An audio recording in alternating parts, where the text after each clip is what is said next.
The next question says, how does the U.S. economy create and destroy millions of jobs each year? Mark all that apply. A says, in the market system, new firms are constantly entering and exiting various industries. And so this is definitely true, right? In every single year in a market, there are firms that shut down and those jobs all cease to exist. And then there are new firms that are created and those jobs are being created.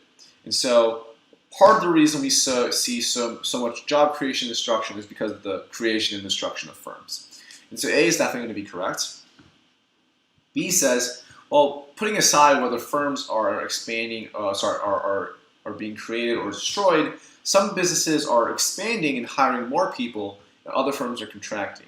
And so this is definitely true as well. When businesses expand, they're hiring more people, they're creating more jobs. When businesses contract, they're firing more people, they're destroying more jobs. So again, this expansion and contraction of businesses is also going to partially explain the creation and destruction of jobs. So A and B are both correct. C says that when unemployment is high, the federal government hires more workers to offset the effects of unemployment. I'm not so sure that this is a good reason for why the economy is creating and destroying jobs. This is something the government does, not the economy overall. And second, it's unlikely that I'm not sure to what extent that this is really going to be a contributing reason to the creation and destruction of jobs. And so I'm going to go ahead and say no for C, but yes for A and B. And finally, D says that the federal government determines that certain industries are obsolete and closes firms. Again, in a market economy, that might be the case. Sorry, not a market economy.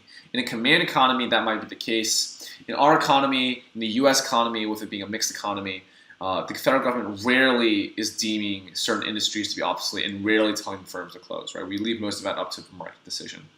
So we're going to go with A and B. Let's take a look at the previous tutor said. So previous tutor said that as we know, job creation and destruction is like increasing and decreasing the employment economy. In the labor market, the quantity of labor demanded and supplied is coming from the labor market equilibrium. It means that equilibrium level of labor quantity increases in cases of creation of jobs, and the equilibrium level of quantity decreases in cases of destroying jobs. In the economy, various firms entering and exiting the industry creates and destroys millions of jobs in the United States market. Also, some of the businesses are expanding that creates jobs while others are contracting that destroy jobs. Therefore, options A and B are the correct answer. This is true. There's some grammatical issues, some grammar issues, but correct answer.